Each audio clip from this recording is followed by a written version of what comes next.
Good afternoon, everyone. I warmly welcome you all to this webinar organized by Young Communications Forum of College of Communications of Sri Lanka. Today, the whole Sri Lanka is facing an economic crisis, and we are going to look into a timely topic in this webinar.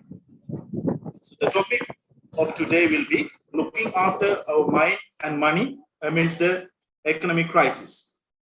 To deliver the webinar, I cordially invite Professor Dilip De Silva, specialist in health finance and health management, Chair Professor of Community Dentistry, Faculty of Dental Sciences, University of Peradeniya, formerly of Health Ministry, and Dr. Inoka Wickramasinghe, Consultant Community Physician, Health Promotion Bureau. First part of the lecture will be done by Professor Dilip De Silva, followed by 5 minutes of Q&A session. And Dr. Inoka Wickramasinghe will conduct the second part of the lecture. Professor Dilip De Silva, over to you, sir. Good afternoon. There are about 50 participants joined. And first of all, let me thank the College of Community Physicians for inviting me to do this lecture. So the topic was suggested by you all. So I would like to speak about money matters. So as I was introduced, I am Dilip De Silva. I've been working for the Ministry of Health for the last 25 years. And since of last year, I'm a teacher at the Peradeniya University. So my presentation structure would be, I'll give you a bird's eye view of the health finances in Sri Lanka, then moves into credit cards, especially in today's context, and also touch on Credit Information Bureau, that's called CRIB, and permitting time, I'll go into the retirement and pension calculations. So this covers a wide range of issues. Is my tone enough for you all? Can you hear me clearly? Yes, sir. Okay, then I'm going on. So as you can see, this is the size of our economy, right? The size of economies could be measured from what you call the GDP or the gross domestic product, right? So this is in US dollar billions. So you can see even at the peak, our economy has been in and around 87 billion US dollars. So you might not understand what is US dollar 80 billion is in comparative terms. Even if you consider the Google company, the Google company's annual turnover is about 160 billion US dollars. So ours is 87 billion. Ours is just 84, just half of that. Very small economy.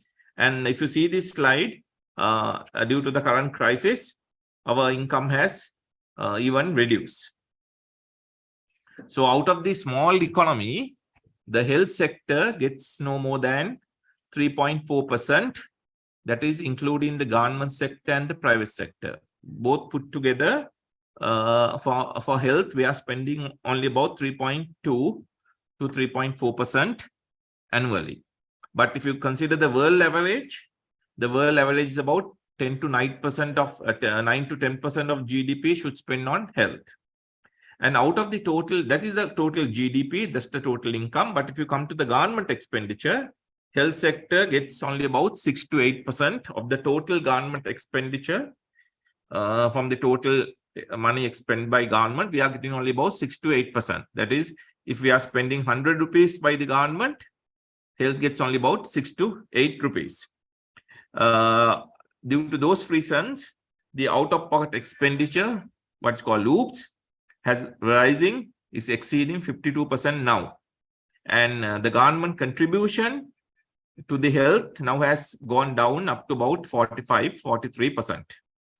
And during the last few years, just before even COVID, our expenses or total budget is about around 270 billion. There's a typo error here. This should be billion. 280 billion. That's the total government expenditure on health.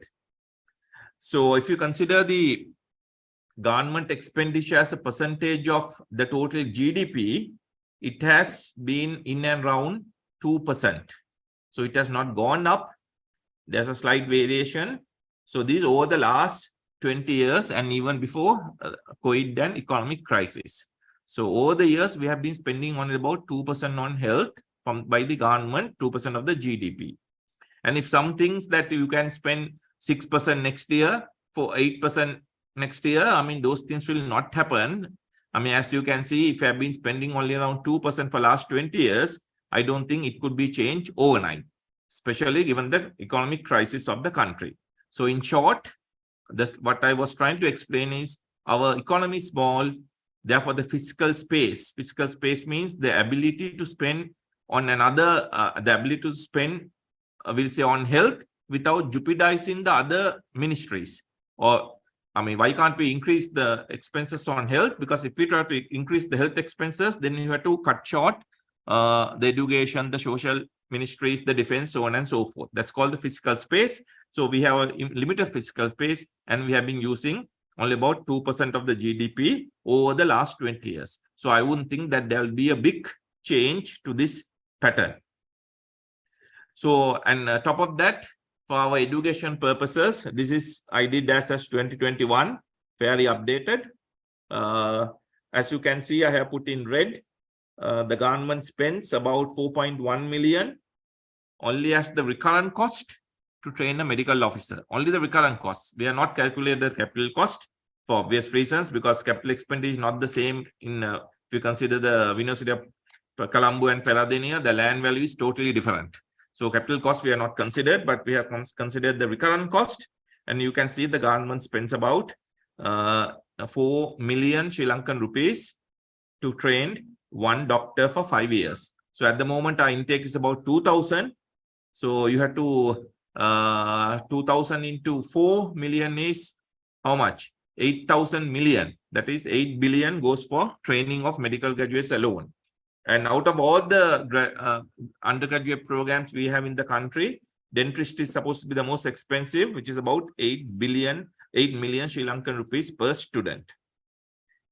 Okay, that is, I gave an overview with the limited 45 minutes. I mean, that's about the health spending of the government and how much we train. Okay, then coming back to credit cards. If this was a physical class, I should have asked you how many of you have credit cards, how many you have more than one card, so on and so forth. But due to lack of time, and since this is a Zoom presentation, I cannot ask the questions from the audience right now. So I'll go on with the lecture. So this second component is about credit cards. So I think this audience, there are about 70 now. All of you, nearly all, would have a 1 year credit, at least a credit card, if not many. So globally, there are about 2.8 billion credit cards in use, and the credit card market is huge, US dollars 103 billion, and nearly 20% of the global population uses credit cards. That's in 1 in 5. And in Sri Lanka, as of 2021, nearly 2 million, 1.8 million cards were in circulation. And our outstanding balance in credit cards in the Sri Lankan context is about 100 billion Sri Lankan rupees.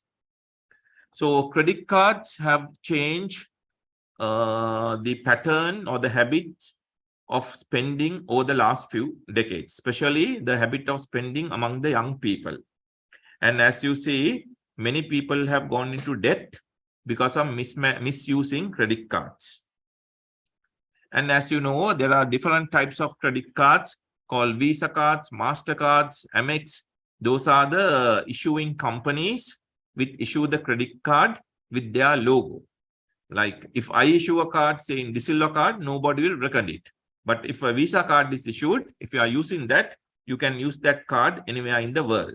So when a bank gives the permission for a bank to use their Visa card, for example, we'll say Sampath Bank wants to deal with Visa cards. So then they'll have to pay a licensing fees or joining fees to the Visa company in order to use their logo. Right? And also, the banks charge certain very small amount from the retailers for every time one pays through a credit card. Very small amount, the retailer will also have to pay to the bank. So that's how the bank operate.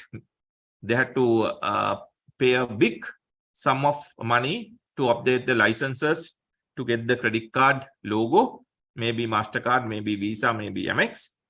And that's a huge amount. That's in millions. Those days it was in 1980s, 1990 even, it was about maybe about 10-15 million. Now it's maybe much more than that. So, but this license fee is only once payment, but annually they'll have to renew the licenses to use these credit cards. So in the credit card business, there are so many issuing banks like HSBC, Sampath, Commercial.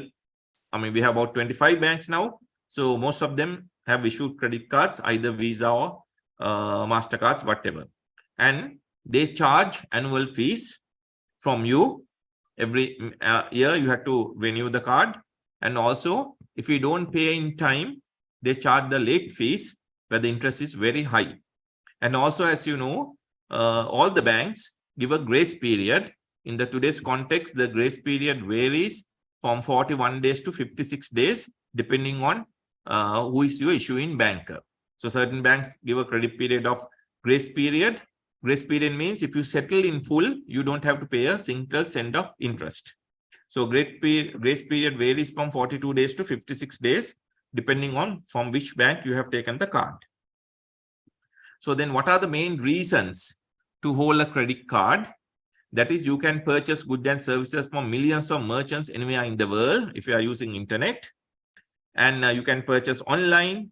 And if you have run short of money in an emergency, you can use the card and take a cash advance. And it's become very handy if you are using in a country where you cannot speak that language, right? Otherwise, you can't ask for change because you can't communicate with them. So in the card, by using the card, you can use without any language issue there. And it's a good way of keeping a track for all what your purchases. I mean, once in a month, you get the receipt, the bill statement, then you know what you have purchased, and also for security. And in addition to that, certain credit cards, depending on the various times, they give various discounts on hotel bookings, on certain shopping malls. So you can use those discounts. And in addition to that, your credit card will give a good history, how well you have been financially disciplined. So those are the advantages.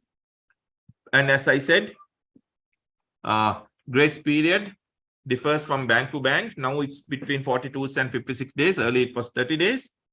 Then earlier I said the bank spends quite a lot to get the licenses to use these credit cards. But again, I said, if you settle during the grace period, you are not going to pay any amount, any interest bank, because you are not going to pay anything. If you are spending only 50,000, you have to pay. If you are spending only 50,000, the bank will ask only for 50,000. They will not ask any interest if you pay in the grace period. But on the other hand, I tell you that it's very costly to bank to operate this credit card business. So how does we reconcile that? These are two contradicting statements. Once I say the bank incurs a lot of money to obtain these licenses to and run the credit card business. On the other hand, I tell that if you settle in time, the bank is not charging any interest.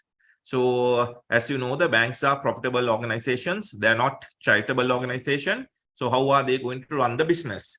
The way to run the business is they know by research in Sri Lankan context, only about 33% or 32 to 33% of the credit card holders pay in full during the grace period, right? That means only 1/3 of the card holders pay in full their due amount. And if they don't pay, they charge a huge amount of interest. That comes to about 38% per annum from the people who are not paying. So if we take 100 people, around 65 to 68 people, they don't pay in full. So thereby, they charge a huge interest rate for what you have borrowed on card. In addition to that, they charge and late payment figure also. So when I say the grace period, this is the most important slide. Supposing if you have purchased goods or services to 100,000, and this time you had money only to pay 90,000, and you pay 90,000, and you are happy thinking that you have to pay interest for only for 10,000 after the grace period. But ladies and gentlemen, that is not the way. If you don't pay in full, or if you pay in full, the bank will not charge a cent of interest.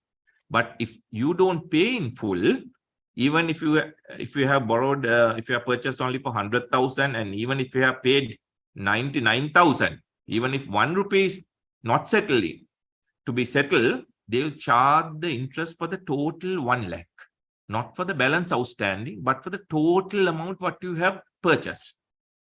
Do you understand what I'm saying? Now, supposing even if you have paid 90,000 out of 100,000 and you think you have to pay interest only for 10,000, that is also after the grace period. No, the grace period matter comes in if you pay the total amount, if you pay the total outstanding, if you settle it in total. That means if the outstanding is 100,000, if you pay 100,000 in the grace period, there's no problem. No interest charge at all. So that's only 31% to 32% do like that. Others, they don't do like that. So thereby the bank charges interest not only for the balance, which is between what you purchased and what you paid, but for the total amount what you borrowed, right? That means that's how the bank runs the credit cards. So if I give this example, if you have 2 credit cards and in one credit card you purchase goods worth 65,000 with card A, and the other card you purchase with 60,000. Now you have only 100,000 to pay it. So our human tendency is that you try to pay 50,000 each for both cards. And then what will happen? Right? Then what will happen is you have not paid card A in full. Thereby you have to pay the total interest for 65,000 from the date of purchase, not from the end of the grace period, because you are not paid in full. And you have to pay interest for 65,000, as well as on card B, you have to pay interest for the total 60,000 from the date of purchase, not from the date of end of the grace period. So ideally, what we should do is, if you have 2 cards and if you don't have money to pay in total, the full amount, at least pay 1 card in full. So thereby you are not paying for that card any interest. I hope you got my figure. So there are some calculations. I'll not go into detail because my time is running out. And there's an option of paying minimum. That's what the cards say, the minimum amount to be paid. And if you pay minimum, you are asking for trouble. I have just shown actual figure. If your balance is 500,000 and they say the minimum amount is 25,000 to be paid, it's 5%. So you pay 25,000 first month. Again, the second month bill comes, you pay the minimum, which is 24,000. Then the third month bill comes, you pay the minimum, another 24,000. And within 3 months, you have paid 74,000, as you can see on the slide. But if you check the outstanding balance, originally your outstanding balance was 500,000. Now over the 3 months, you have paid 74,000. But if you check the balance, it's 499,671. So this is actual calculation. So that means virtually you have paid nothing. So paying the minimum balance continuously is asking for trouble. So this is how the calculations are. I'm just running through it. So in my message is don't pay minimum balance. You have to settle it. Right. So that's about the credit cards. Very glimpse of that.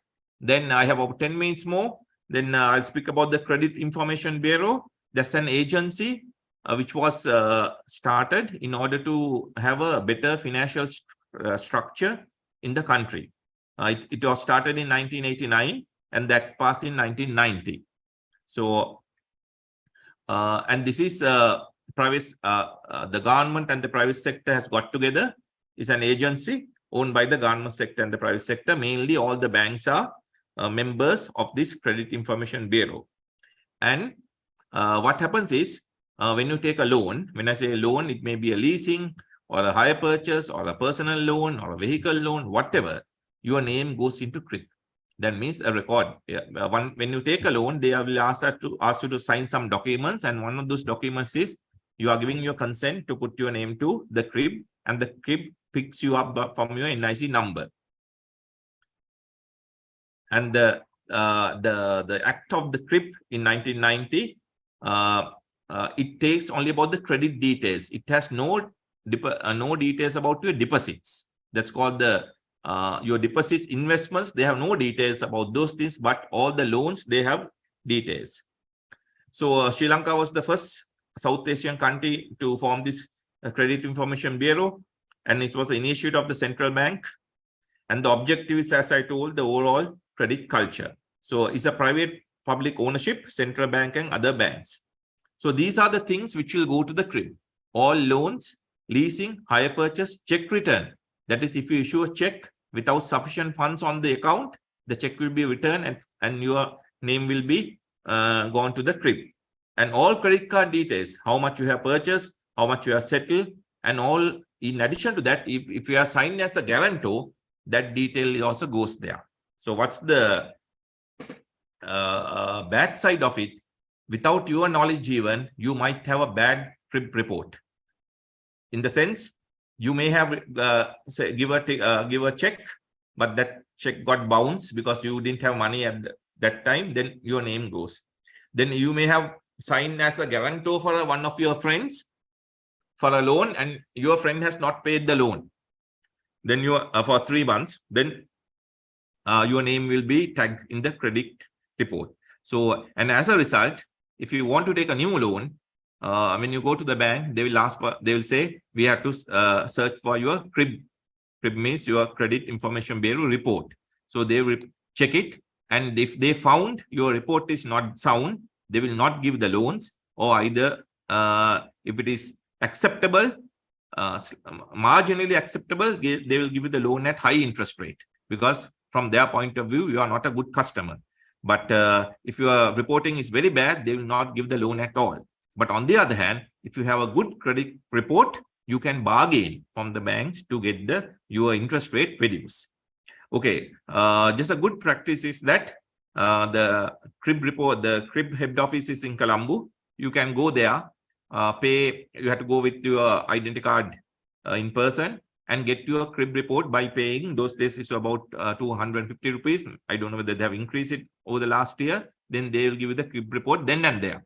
So then you know how well you are performing in the crib report, whether you have any adverse remarks. If so, you can take action to rectify them.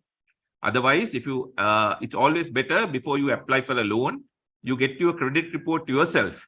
Then check where you stand. So if you have a very good report, you can bargain with the bank, asking to give you a better interest rate. And now there is an online facility also for the crib report. Okay, that's about the information. So I'm just touching things, health finance, just few slides, then the credit cards, then the Credit Information Bureau.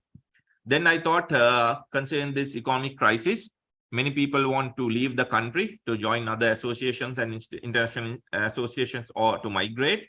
So if you want to get a permanent release, that is, of course, within the country, then you have to have these are the documents you need for the permanent release: the letter of appointment, affidavit, PSC 10, there's a form, and the recommendation of the head of the institution, and settlement of all liabilities, right? So you cannot leave without settling your own loans. And also, of course, you have to have your current pay slips. So that is if you want to leave, permanent release. But normally you don't get a permanent release unless you go for a UN agency or a university or a state institution. So I put this slide because I know now so many people are trying to join the WHO and other agencies. So if you want to get a permanent release, in addition, while you hold on to your post in the Ministry of Health, you have to give these things and get the permanent release. So my last subtopic is about the retirement. I have about 5 minutes more to go. So, and we found out many people are retiring due to change of retirement age. And also many people where the ministry refuses to give them leave to go abroad for employment, they retire. Because if you have number of years of service, you can retire, right? So once you retire, you are entitled for the pension.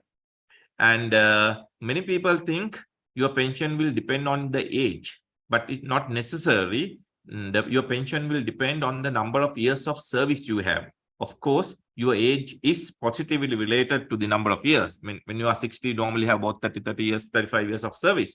But there are some health workers who have joined the ministry or health department when they are 55. So though they are 60 years, their pension will be given only for 10 years, right? So mainly your pension will depend on number of years of service. And this is a very, this I can speak for about 6 months on this pension retirement thing, but just in one slide, in the interest of time. Now, all of you, I think there are medical officers and consultants here. Medical officers comes under SL2 category, and the consultants comes under SL3 category. And all of you belong to the third layer, where I have marked your annual income is more than 940,000, your salary alone. So thereby you belong to that category. So when you belong to that category, if you have 30 years of working experience, you are entitled for 85% of the basic as your pension. 85% of the basic salary as your pension. If you don't have your 30 years, 2% will be deducted for every 2 years. That is, if you have only 29 years of service, your entitlement will be 83%. If you have only 25 years of experience, that is 5 years is missing, 5 years into 2, that's 10%. That is, you will be getting only 70% of the basic as the pension. I hope it's clear. So 2% is deducted for every year. Example, if you are retiring at the completion of 25 years of service, your pension will be 75%. And there's another option. You can ask for committed pension, that is a lump sum. They give 24 times of the basic salary as a lump sum. But if you take that option, taking the committed pension, then your pension percentage will be 10% less than what you are supposed to get for the next 10 years. That is, if you get the lump sum payment for the next 10 years to come, you'll be getting 10% less than your entitled percentage. Supposing your entitled percentage was 75% and you decide to take the lump sum, then for the next 10 years, your pension will be 75% minus 10, 65% of the basic salary. And for the doctor with about 24 years, 25 years experience, I would think for the medical officer grade, you will get a committed pension of about 2 million. And for the consultant grade, that also depends on your number of years of service, but roughly consultant will get about 2.8 million to 3 million, depending on service as committed pension. So you have those two options. So when you are filling the application form, make sure that you decide what the format you want. Are you going to retire without the committed pension or with the committed pension? If you are going with the committed pension, your percentage of the basic salary will be 10% deducted for the next 10 years. So a few tips. This is my one before the life slot for those retiring prematurely, that is before retiring the mandatory age. It's always better to retire after you get to your annual increment, because your pension is calculated based on the annual increment. Supposing if your annual increment is September, if you leave by August, then you are not getting the last annual increment. Thereby, your pension for the number of years you are living will be based on the previous year's basic. So you're going to lose quite a lot of money. And also for calculation of pensions, their block is 6 months. For 6 months, they reduce 1%. That's why I said for 1 year, they reduce 2%. So if you are planning to retire early, at least try to complete 1 year, or at least try to complete 6 months, then you will be reduced only 1% or 2% respectively. But if you leave, say after 25 years and 3 months, you are losing that 3 months. Pension will be calculated only for 25 years. So if you can stay for another 6 months, 1% will be added. So this is how the pensions are calculated. My last slide. So supposing if you are retiring after completion of 23 years, then your maximum pension is 85% of the basic salary. Then since you have worked only for 23 years, you have 7 years yet to go. Then you'll be deducted 7 years into 2. That is, I said 2% will be deducted for a year. That will be 14%. So your pension rate will be 85 is the maximum at 30 years, minus 14 is 71%. And if you opted for committed pension, you'll be further 10% deducted, you'll be getting 61%. And if you have taken no pay leave for more than 365 days, will be counted, will be reduced from your service. If you have taken less than 375 days no pay leave, that will be not counted for pension calculation. So in order to get pension or retirement, you have to have your original birth certificate. If you are married, the original marriage certificate and the birth certificates of your children, and documentary proof for paying WNOP deductions. So this you can produce by giving your pay slips. And letter of appointment, you have to have a original copy certified. And if you are in the consultant grade, the PSC approved letter going to specialist grade. So these documents, if you don't have now, even if you have 5 years to retire, start collecting them is not easy. Then these things get dragged on because either file is not completed or there are bottlenecks. So if you apply for retirement, please check it. As you know, in the Sri Lankan setup, the things will not just flow. You have to check on. Normally, you can get pension after about 3 months of the retirement, normally. But committed pension, there's a severe cash flow. I retired on 31st of December 2021. So it's more than 1 year. Still, I have not got my committed pension. So there's a bit of a cash flow issue for the government. So I'm told the committed pension so far, the people who are getting are the people who retired in 2021 October. So I'll have to stay for 3 more months to get the committed pension. So that's what I hear. So that's all. I'm well on time. If there's any question I can take on, and I hope I was able to give you some tips about we are spending very little on health, number one. So, and I don't think we can spend much in these 2 years to come. Our spending is about 2%. Then credit cards, yes, you can have a credit card. There are so many advantages, but try to pay in full before the end of the grace period. Then the banks will hurt you. They will hate you, but you don't have to pay a single rupee as interest. So if you have 2 cards, at least settle 1 card, then you are paying interest only on 1 card. Then the crib, it's always advisable to get a crib report yourself before you apply for a loan, because if there's any discrepancy, you can attend to it. Then finally, if you are retiring, all the retirement rates and tips. So thank you so much. Thank you, sir, for that very informative lecture. And now the time for Q&A. And so there's a question in the chat box posted by Dr. Inoka. What's the proportion of health budget allocated for public health in Sri Lanka? That has been declining, but when you are, the question is asked, absolute terms, it has gone up, obviously, because about 10-15 years back, our health budget was about 75 billion. So now it has come to 250 odd billion. So the absolute amount has gone up, obviously, but the percentage has been declining from about 24% in 1970s up to about 8%. When we did the last national health account in 2019. So that's the rough figure. Thank you, sir. And participants, is there any other questions? You can post it in the chat box, or else now you can ask your questions. And is there's another question? What is your opinion on investing in life insurance and medical insurance? Well, that medical insurance, of course, depends largely on your circumstances, whether how healthy, how fit, and all that. But life insurances, the latest tax proposals, they will be taxing us on the lump sum when we received it. There will be a huge tax on that. But it would be a good investment if you have basic things like savings to run the other days, especially like for a non-pensioner. If you have a life insurance, it will mature when you are, depending on the proposal, it will mature when you're about 65 or 70. So it will be a good way of collecting money in addition to the provision of the insurance, because if you die, the company will take care of it. So it's a good way of investing, but unfortunately, due to the present crisis, even that will be taxed hugely at the time of maturity. Thank you so much for clearing the queries, sir. And if there are no more questions, we can go on with the second part of the lecture.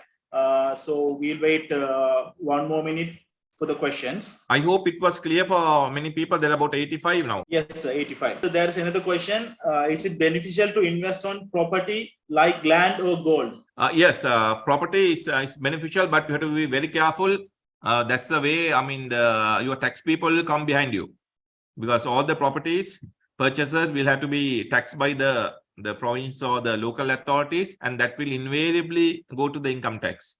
So it's a good investment, but you have to be very careful that because if you don't pay, if you don't disclose how you got that money, it will be a problem, especially in the time to come. They will push too much on taxes. So it's a good investment, but you have to be careful to have the finances in a proper manner to tell that income tax where you got that money. But if you have showed that in your previous accounts, okay, I have my savings, I'm reducing from the savings, I'm buying this, that would be okay. Gold, of course, there's no restriction like that, because there's no way of checking how much of gold you have. So at the moment, the gold market has gone up, but depending on the global economy, the gold market would have a decline during the economic phases, considering the economic phases of the global and the region. But if you compare those two, gold would be a little bit better because the tax people cannot chase you. On the other hand, but the resaleable value of gold versus property, that depends on the locality. So if you buy a property somewhere far away, the resaleable value, the quick one, what do you call the for sale value, will be less than of a gold. So that depends on your requirement. Thank you, sir. And there are two more questions, sir. Does the pensionable allowance is added to the pension? No, not at all. The additional allowances to the pension are the cost of living, which all the government servants, irrespective of your grade and level, all the government servants are entitled for cost of living allowance, which about, I think, 7,800 now. So pension is based on your basic plus the cost of living allowance across the board. None of our non-pensionable allowances and other allowances, research allowance, OT, none of those are calculated for the pension. So that's why I said for a MO, even if you work for 30 years, your pension will be not more than, I would guess, a maximum 80,000 or a little bit less than 80,000. I would say between 70 and 80,000, and for the consultant, maybe 75 and 85,000, depending on your experience. Service, rather.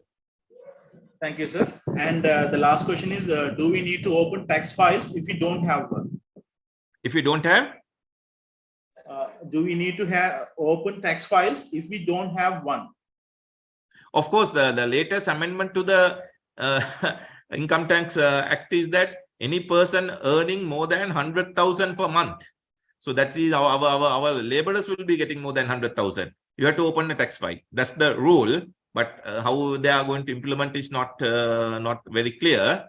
That's the latest rule, and I mean there are certain rules in the act that if you belong to those categories, you have to open up a tax file. Something like if you purchase a vehicle during the course of the year, if you go abroad. So there are many loopholes also. Like they don't. You say if you purchase the air ticket, it doesn't say whether you are going to Chennai, Tamil Nadu, which is about 70,000, or you go to Toronto, which is about maybe even 5 lakhs now.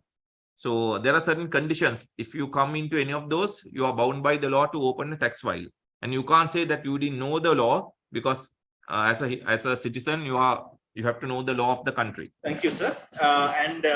So this is regarding the previous question. That does the pension allowance is added to the pension? It's connected to that question, sir. Is it called pensionable allowance? Yeah, if it is a pensionable allowance, of course, is added. Okay, sir. Thank you, sir. And sir, thank you for your very informative lecture, and thank you for clearing up the queries continuously, sir. And we'll move on to the second part of the lecture. And for the second part of the lecture, I cordially invite Dr. Inoka Wickramasinghe, Consultant Community Physician from Health Promotion Bureau. Over to you, madam. Thank you. Good afternoon, and can you hear me? Yes, madam. Let me first share the screen. I hope you can see the screen. Yes, madam, we can see the screen. First of all, let me thank the Young Community Physicians Forum of the College of Community Physicians for having this timely session, and also inviting me to do the second part. And before I move on, I would like to thank Professor Dilip for that very informative and timely discussion on how to manage our cash and mind matters. So let's go into the second session, looking after the mind during this crisis. Having the information provided by Professor Dilip that the money allocated for health budget is low, and of that also the money allocated for public health is low. So always prevention is better than cure. And I'm not going to talk about what is happening during the crisis, but we will move on why and how it is going to affect our mind. First, before we think of looking after the mind, we need to know why we should look after our mind. Then why now, particularly during this crisis, than ever, and how are we going to do that? So I will base my talk on these three aspects. When we hear the word mind or looking after our mind, or maybe mental health, one might suddenly think, okay, I don't have a mental illness, so I'm okay, my mind is okay, there's nothing to look after. But if we look at the definition of mental health, it has 4 components that is completely different from mental illness. Irrespective of the fact that whether you have a mental illness or not, there are 4 aspects. First thing is being self-aware of your potentials and then being able to handle the day-to-day stresses of life. You're being able to efficiently complete your day-to-day activities and work roles. And fourthly, whether you are able to and whether you contribute to the wider society. So if anybody has completed or nearly completed those 4 areas, only we can say that that person is mentally healthy. So we have to think back, reflect on ourselves and see whether we need to look after our mind or do certain things actively to improve our mental health. And on the other side, you can see this diagram, the mind, mood, body, and behavior, and also the environment around us. So all these three things are interrelated and interdependent. So what is happening around our environment creates thoughts through the 5 senses, signals coming to our mind, and on top of that, the 6th sense, our previous beliefs, our previous knowledge and experiences also add to those, and then our thoughts will create the emotions, the feelings, and thereby our behaviors, and we will also feel these things in our body. So our body and mind are connected. Therefore, we need to look after our mind, particularly at times of difficulties. Other than the daily stresses that we all face, there are additional burdens that affect our mind.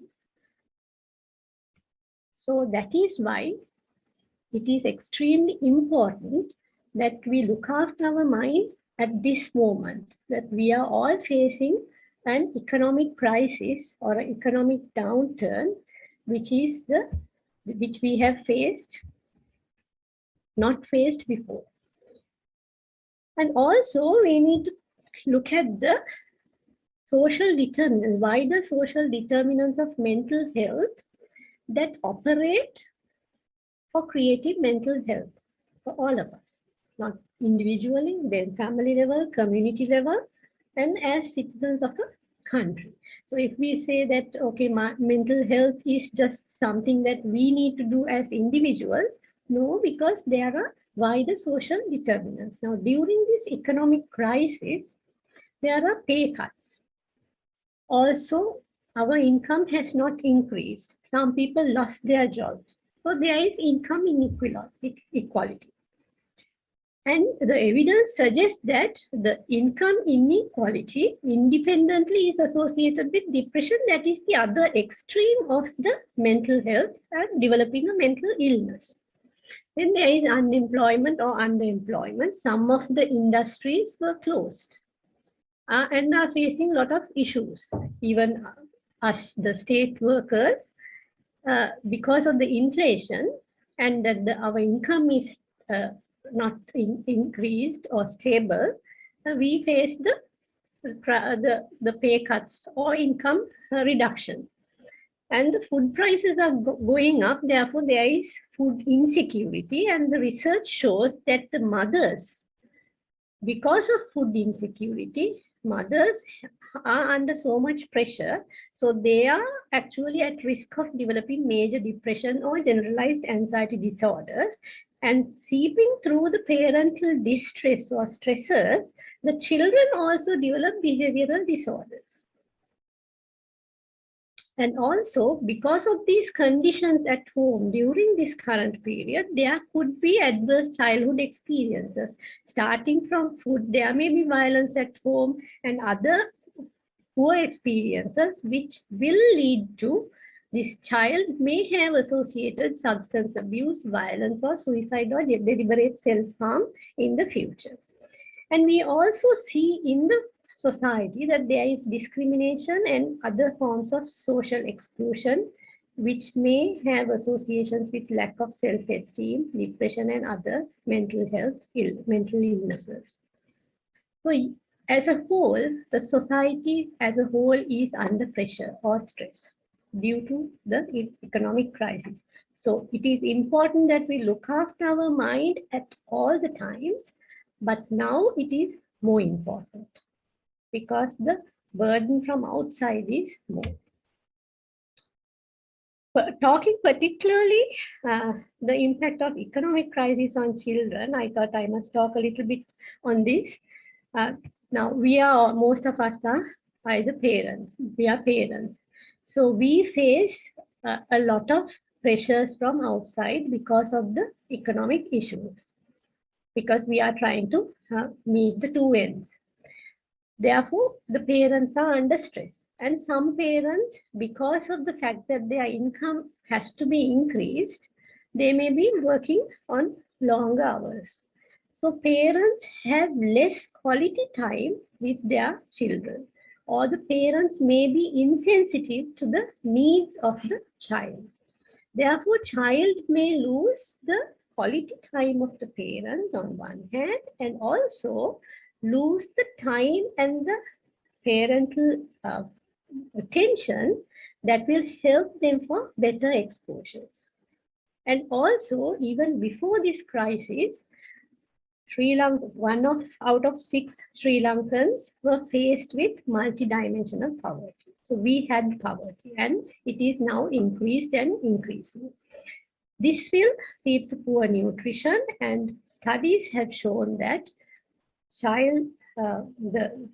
because of these effects on the child, the white matter and cortical gray matter becomes smaller, and on the other hand, hippocampal and amygdala volumes are reducing. So because of this, there is direct evidence that the crisis and the problems at home will lead to poor child cognitive, emotional, and behavioral developmental outcomes. So we may come out of the problems of economic crisis at this moment, but the impact on children will certainly protract the complications of the economic crisis that we see. Therefore, it's important that we look at this seriously and take measures to reduce the implications of the crisis. So what can be done? Studies have shown in other countries, health promotion strategies have a major role across the life course. So I'm not going to explain the whole diagram that you see here.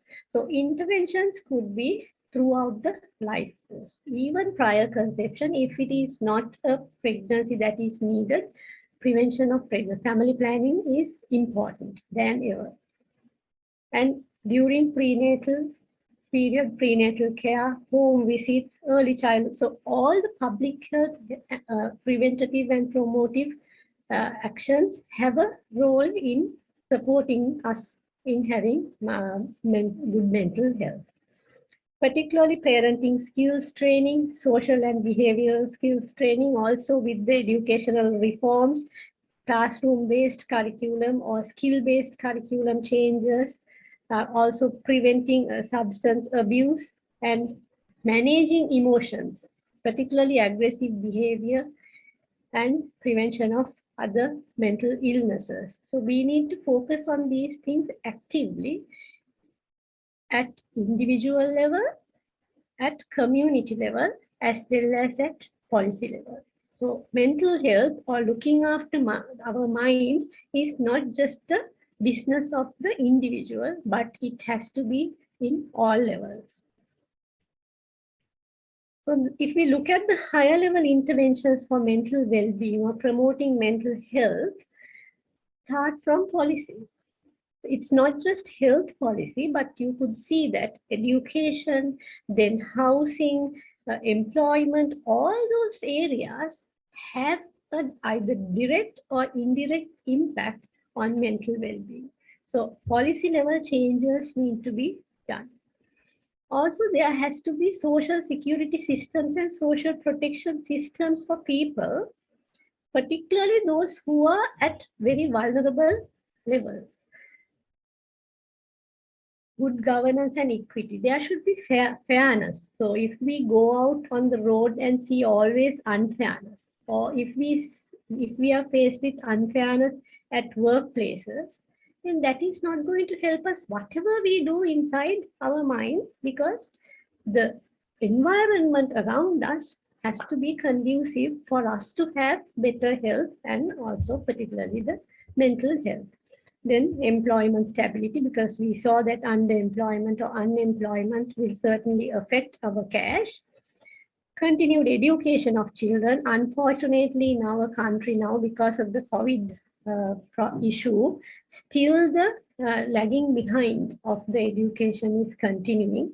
So there has to be policies, government policies or educational policies, to somehow get back to what we were as soon as possible, if we are to continue our education in a stable manner, despite the fact that we are faced with economic crisis. Otherwise, that is how the other countries which have faced economic issues have come out of it without it being protracted or having protracted consequences of the economic crisis. And definitely it is important that the country is economy is stable, and community economy is self-sufficient communities to be developed. And we can't forget the healthcare services. We need to somehow maintain the quality of healthcare services, even though the health budget is low. Then I will discuss about certain individual tools that we can incorporate as individuals to look after our mind. Sorry, there is a spelling mistake. It should be our mind. So there are 5, I'm going to talk about 5 steps. First thing is to connect. We will discuss what those are. Then be active, keep learning, give, and take notice. We'll see how we can do those. Because these are the things that are there under our control. Now, the things that I spoke earlier may not be under our direct control. So we have to look after our mind, even though we make certain contributions to change these things in the country as citizens and as state workers. These things can be done actively by us because these are under our control. So it is important that we pay more attention to these steps and try and improve our level of mental health, because certainly the mental health affects our physical health, our social health, as well as our performance, looking at the definition of mental health. So what is meant by connect? Spending quality time with the family.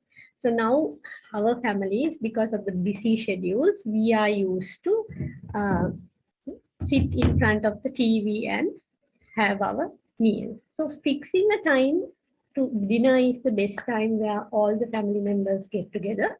So fix the time for dinner and eat together. While you eat, talk about what is happening in the country, what happened during the day. There may be positive things, there may be difficulties that we face, the experiences, so a lot of things can be discussed during this time. It's always better to switch off the TV and devices, keeping the devices away, and talk with our family, children, friends, and maybe you may not be having children, so it may be friends or family. Talking or playing with children will not cost anything. So it is just your time. So you connect with your family members, friends, or children with your time. And taking a day off with the friends whom you have not seen for a while. So usually we are used to stay in this comfort zone and we connect with only the people that we see daily. So it is important that we connect with those whom we don't see very frequently as well. We can go out for an ice cream with a colleague, or go out for lunch. Maybe take the lunch with friends, go to a place and eat, go under the shade and eat, because that will certainly take you away from the stressful environment and help you connect and also develop this social well-being as well as mental well-being. And you may definitely can visit an elderly family member who needs support, who is living alone, who needs company, because you will be connecting with that person. Also, you will give that person some happiness. So by giving happiness, you also will indirectly get happy. And also, we can always help volunteering at local schools, hospitals, or community group. And but we can use technology, even though I said switch off the devices and connect with your family members who are around you. But certainly you can use the technology to stay in touch with the friends or family who are living far away. There is Skype, WhatsApp, FaceTime, so you can use those and be connected beyond the boundaries of countries or districts and provinces. And also evidence suggests that being physically active improves our physical fitness, definitely the mood and relaxation, because during physical activity, two neurohormones increase, secrete more, that is endorphin as well as anandamide. So anandamide is like a pain reliever, and endorphin boosts your mood. So you have to, if you don't know a simple workout plan, there is enough workout plans for 5 minutes, 7 minutes, either running, even you can run in your room or maybe around the house and do some aerobic exercises. If you feel that you will not have the motivation to do it, maybe get together with certain few friends and do it.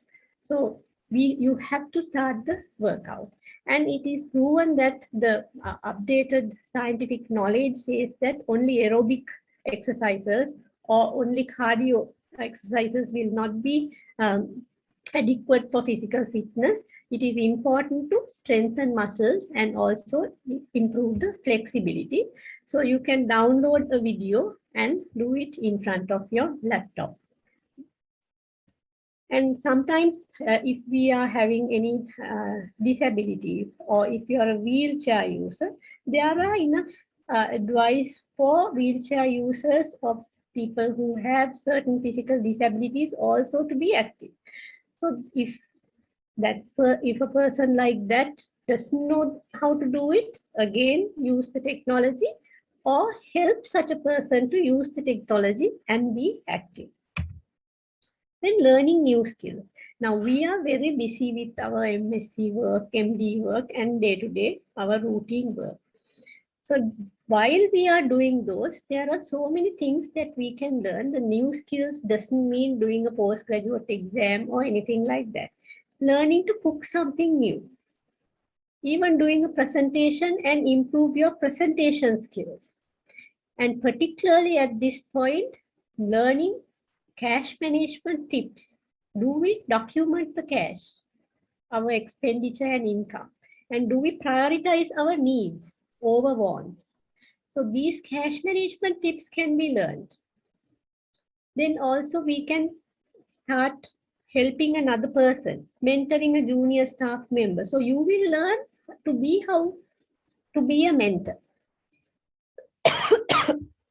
Or we can do certain things at home. Learn your do-it-yourself projects. Fixing a broken bike, because bike repairs and all the repairs, carpentry, masonry are expensive. So we can learn those things and do it ourselves, save some money and learning a new skill.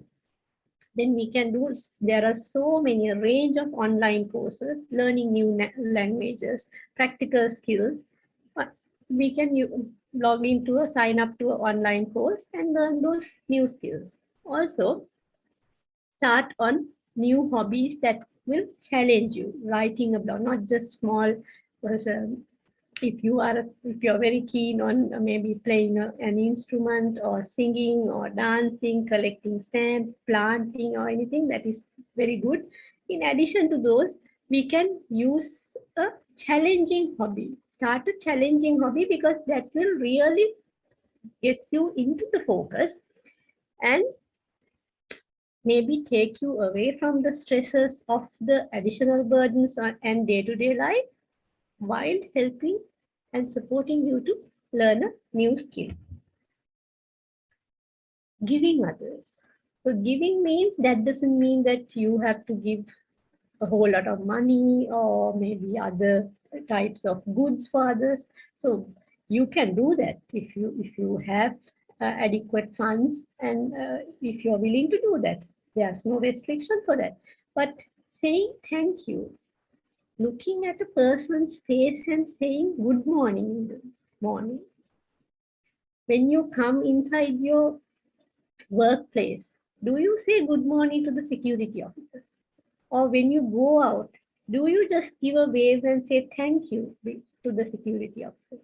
Because when you feel good inside, when you feel you can do this, and when you do this, you will certainly seed something happy in the other person who receives that also.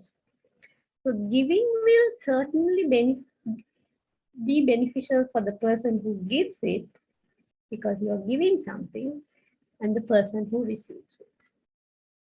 And also when you see your friends or family or colleagues, ask them how they are. And keep your devices away and listen attentively. Sometimes when our children come and talk with us, we will just look at our screen and talk with them, but that doesn't mean we are giving full attention to the child.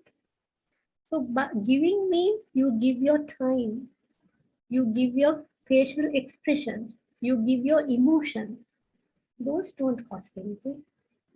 We don't need money to give. Spending time with your friends, relatives who need support. Even maybe your old parents, our parents are now old. So we have seen the whole spectrum of the life course from our parents. We learned that. So saying good morning to your father or mother, or to your spouse, because when we come to the office, we say good morning to everyone. But at home, we don't say good morning to our family members. These are the little things that we can give. When somebody comes in a nice dress, may not be nice, but because that person felt that it's nice, only that he or she is wearing it. You look very nice today. But what do we do sometimes? We will look from top to bottom and say, "Puta mahat vela neda." ඔය පාට ඔයාට එච්චර ගැලපෙන්නේ නැහැ. So sometimes we just put certain things that will hurt us also if we look carefully, and that will certainly help the person who receives it. And giving to others by volunteering, because even though volunteering is not so much seen in our country, it is there, but volunteering is something that I personally feel should be introduced to the education schools. And to a certain extent, certain schools and certain universities are doing this. But I think we have to incorporate that into the system, because that will certainly give life skills, plus this considering others as part of our community will come into play, rather than just learning factual things of the books and repeating at the exam and passing exams, because we have lost those skills, unfortunately, due to these systems at higher level in the country. And the fifth one is paying attention to the present moment. I think you all have heard this word, present moment awareness or mindfulness, and in Sinhala we say sihiya, sihiyen වැඩ කරන්න. So that doesn't mean present moment awareness or mindfulness doesn't mean that you go to a temple or somewhere and meditate. That's a different aspect, of course. But while you do your work, you can pay attention. So the more you learn to pay attention to your work, several benefits will happen. First thing is you will do your work properly. So efficiency will definitely go up. Second one is you will be in the present moment. Therefore, you will not be regretting of the past or will not be anxious of the future. So you will certainly be taking the pole of present. How you do it? Let's say you are walking. So you concentrate on your feet, how your feet touches the floor. There may be stones or there may be steps. So you focus on what you feel on your feet. But while you're doing it, certainly you will see that without your knowing, your mind will wander.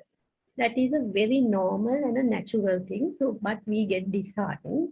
So the more it happens, slowly be kind to yourself and bring back those thoughts to the thing that you were doing before, focusing on before. It may be cutting apples or cutting bread or cutting malung or cutting carrots or maybe brushing. Whatever you do, you try to focus your thoughts into that thing. And whenever the thoughts are wandering, be kind, slowly bring back the thoughts to what you were doing before, focusing on before. So when you will realize that with the more you do this, your mind will settle. So it becomes habit then. Being in the present moment will be habitual and it will be a habit. So you will be more and more be mindful. So it is something that you can practice and get the hang of. Then the additional tip I would like to tell you is acceptance and being grateful. Acceptance is now if we look back at our life and also the history of our country, leave aside all the other countries in the world. Now in Sri Lanka, we've had a 30-year war, then there was tsunami, then there was Easter attack, COVID, and then now another economic crisis. But did we face those and come out of it? Yes. Now this is life. Life is we get good things as well as bad things. There's happy things as well as sad things. We get appreciated, also we get criticized. So life is all about problems and successes, achievements, happiness and sadness. So we need to accept this. This is the reality of life. The more you accept it, easier it would be for us to face these additional burdens that are coming into us. And also being grateful. Now, nowadays, we tend to complain of we don't have this, our salary is not enough, the fuel only we get 20 liters, and there is in prices are going up and all that. But we may be having a house to sleep in. We may be getting a cup of tea to drink in the morning. And maybe we get transport to commute to the workplace or to the school. And there may be a work colleague who comes and talks with us nicely, say good morning to us. So do we see these little things in life and appreciate those? So I suggest you to start maintaining a gratitude diary. It will be very difficult if you're not used to being grateful at the beginning. But I can 200% assure you that once you develop this habit of being grateful to what you have, the little things, you will certainly be able to write a whole lot per day. So you start by doing 3 things, or you are thankful during that day. So have a me time at the end of the day, 5 minutes, look at your day. Turn back and look at your day. How was my day? What were the positive things? What were the issues and why? How am I going to change those?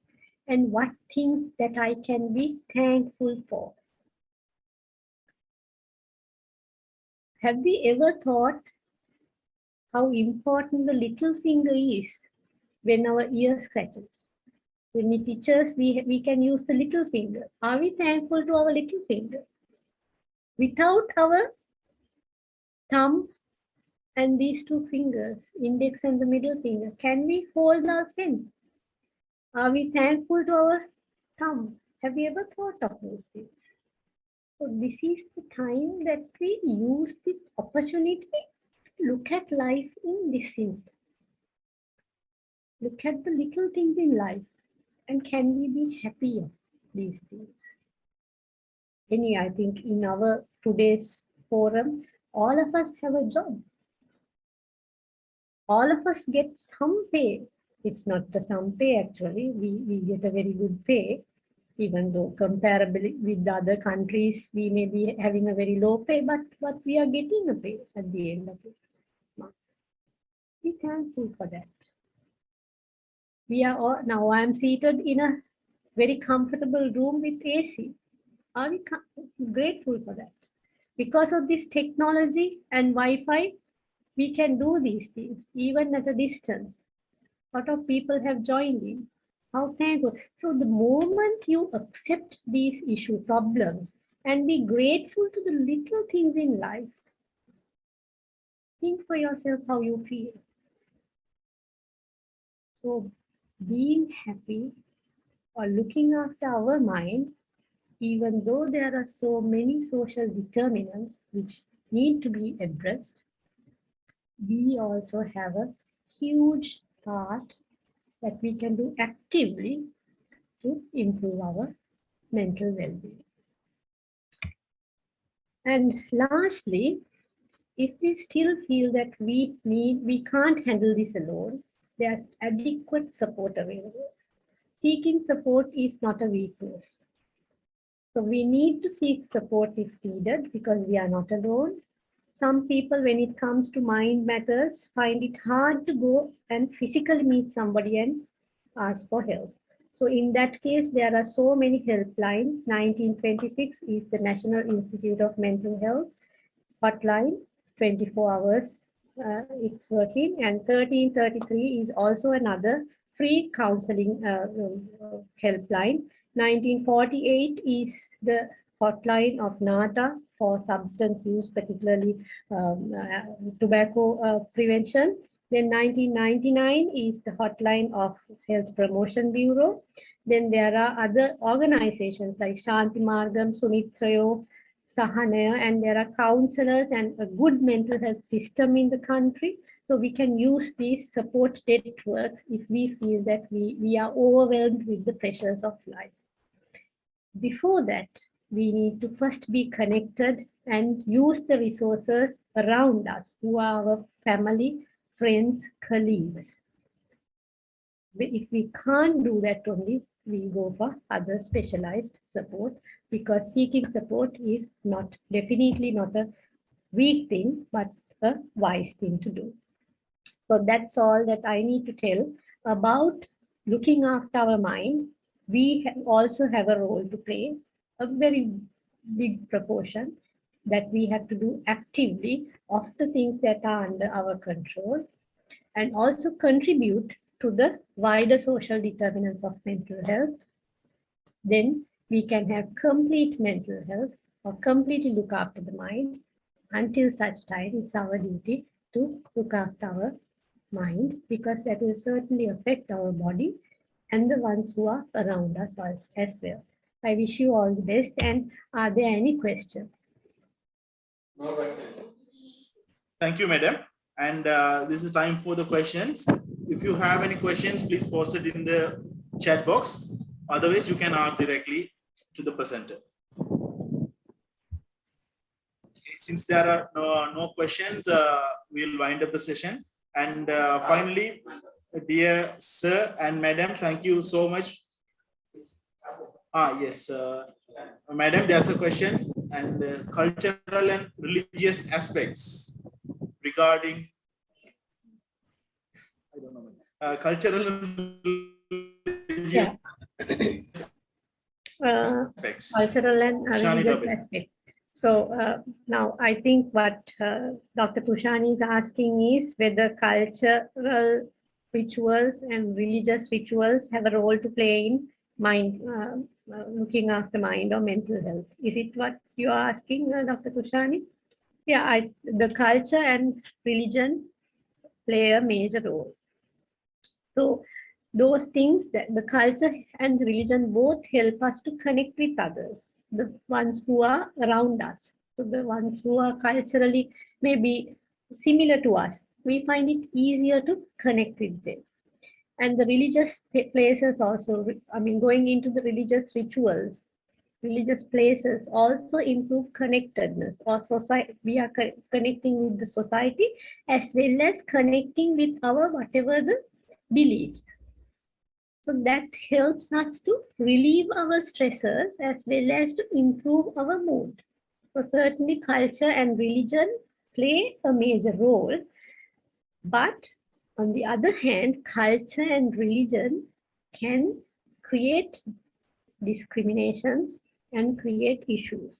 So we need to be very mindful and be aware what are the aspects of culture that will be conducive for being happy for us as well as for others. So we should not be using culture or religion to discriminate and stigmatize another person. One thing, we don't have any right to do that. Second thing, that will certainly affect our mental well-being as well as the other person and that group's well-being as well. Thank you very much, madam. There are no more questions from the participants, so we'll wind up the session. And thank you, Professor Dilip De Silva and Dr. Inoka Vikramasinghe to spend your valuable time with us on this lecture today. And we are thanking you from the Young Communications Forum of Communications of Sri Lanka. And to all the participants, we thank you all, and we'll meet you in the next session. Thank you all.